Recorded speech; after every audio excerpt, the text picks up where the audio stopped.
Y luego termino con un canto a la individualidad. I then close this section with a tribute to individuality. As we have seen, entrepreneurial knowledge is exclusive in the sense that each one of us possesses knowledge that is unique in the world, and our unique knowledge, with its particular variety of rich details and subtleties, has never existed before,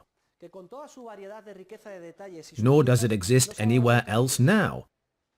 Nor will it ever exist again in the future. You might be saying to yourself, well, what do you know? Here I thought I was a dimwit, a nobody, a dull person. That's how I see myself. But Professor Huerta de Soto says I am unique in the universe. Well, you are. Each of us is unique, no matter how awkward, dull, uneducated or thick-headed we may think we are.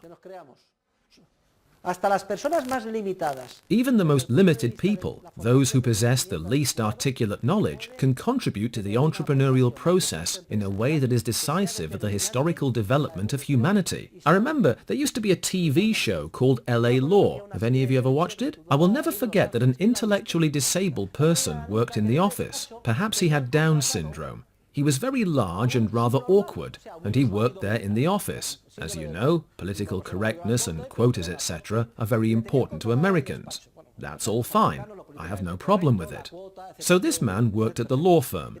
But what could he do if he had a mental age of only 6, even though he may have been 50? Well, you can see him working on the show. He passes out the coffee. He doesn't do a very good job of it, though, because it takes him all morning to pass it out, and he often spills it on the documents. He also delivers the mail, with great effort.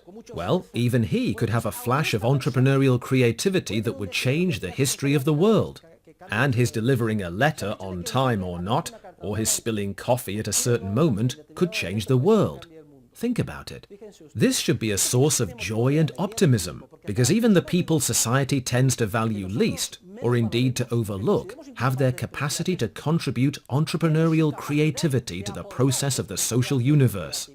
A poem Leon Felipe wrote in one of his moments of greatest inspiration reflects this truth very well. He writes, "No one traveled yesterday, nor travels today, nor will travel tomorrow toward God by this same path I'm traveling. For each man, the sun saves a new ray of light, and God a virgin path." In other words, each of us has a unique and historically unrepeatable path from the viewpoint of entrepreneurial creativity, no matter how small we really are or think we are. And we are all small and insignificant in reality, and no matter how downcast we may at times feel, we should be very proud of our uniqueness. Life is a challenge. Life is an opportunity. It's true that life has its share of problems and uncertainty, but at the same time, the fact that we can take part as entrepreneurial actors, especially young people like you, gives life its spice. This should encourage and challenge us. It should fill us with enthusiasm. I say young people like you, but I'm referring to myself as well. I'm 52.